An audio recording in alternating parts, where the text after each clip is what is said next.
For almost 40 years, we've been told that Vatsa died a traitor, accused of plotting a coup against his closest friend, Ibrahim Babangida.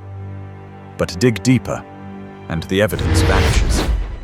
In this edition of Dark Stories, we uncover the secret trial, the rushed executions, and the shocking inconsistencies even Babangida himself could not explain. Watch until the end, because what you'll discover may change everything you thought you knew about Babangida's regime, and about the coup that never was. On August 27, 1985, Muhammadu Buhari was removed in a palace coup led by Ibrahim Babangida. Babangida seized power and moved fast. 4 months later, he orders the arrest of his closest friend, General Mamman Vatsa. Accused of plotting a coup, and within weeks, Vatsa, along with 12 others, face a secret tribunal headed by General Charles Ndiomu. On March 5, 1986, they were executed by firing squad at Kirikiri Prison. The announcement was made by General Domkat Bali, then Chief of Defense Staff and Minister of Defense. Now, let's expose the shocking truth they never wanted you to hear. If you haven't subscribed, do it now. Hit the like button, stay with us to the very end, and tell us what you think in the comments. But before we uncover the lies and the truth behind Mamman Vatsa's death, let's look at who he was. Major General Mamman Vatsa was born on the 3rd of December 1940 in Minna, Niger State. He joined the Nigerian Army in 1962 and trained at the Nigerian Military Training College, Kaduna, before proceeding to the Indian Military Academy, Dehradun. Vatsa was not just a soldier, but also a poet and writer. He published numerous works and supported Nigerian literature through the Association of Nigerian Authors. By the mid-1980s, Vatsa served as commandant of the Nigerian Army School of Infantry in Jaji, later becoming commander of the 13th Infantry Brigade, Calabar. His relationship with Babangida dated back to their youth in Minna. They were classmates at Government College, Bida, and their friendship continued through the military ranks.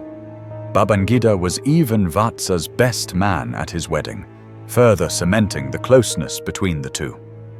This made the events of December 1985, when Vatsa was suddenly accused of plotting a coup against Babangida, even more shocking. It wasn't just treason, it was betrayal between brothers. The regime claimed that confessions and intelligence intercepts confirmed the plot. Prosecutors alleged that Vatsa provided financial and logistical support for the coup, while others like Lieutenant Colonel Musa Bitiong were accused of organizing operational details. General Domkat Bali, in later interviews, admitted that the case against Vatsa was thin, but Babangida pressed for the death penalty. Bali revealed in quote, "I did not see conclusive evidence that Vatsa wanted to overthrow the government, but Babangida insisted on execution." End of quote. By February 1986, they were sentenced to death by firing squad. Appeals for clemency came from across Nigeria. Wole Soyinka, Chinua Achebe, and J.P. Clark appealed for clemency. Vatsa told Babangida that, "You heard I was planning a coup and couldn't even ask me. What kind of friend are you?" Yet Babangida rejected all pleas. There was no right of appeal. Sentences were confirmed directly by the ruling military council without any judicial oversight.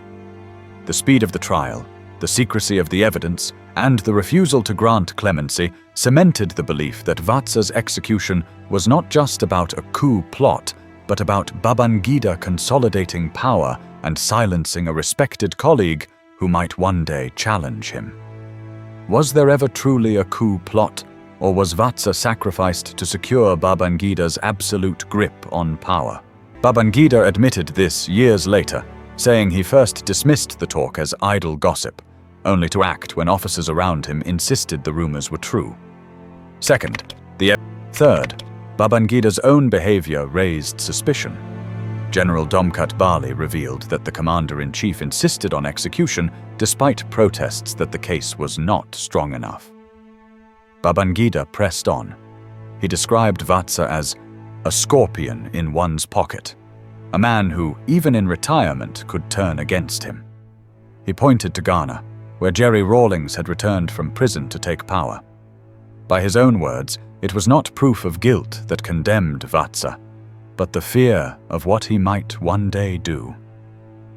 Another inconsistency lay in the speed of the executions. Normally, coup trials of senior officers involved lengthy deliberations, with opportunities for appeal. But in Vatsa's case, the tribunal was rushed, closed, and final. His case was the first in Nigeria that men were put to death for a coup conspiracy in which no coup had actually taken place. Historians call it a precedent where suspicion alone became a death sentence. On February 25, 2025, Jonathan Tsado Vatsa, cousin of the late general and family spokesperson, he called Babangida's memoir filled with lies and distorted facts. And in his words, a good reference material for criminals. General Vatsa's story reminds us how power can silence even the brave. Was he guilty, or just a victim of fear? Comment your thoughts, like, and subscribe for more dark stories.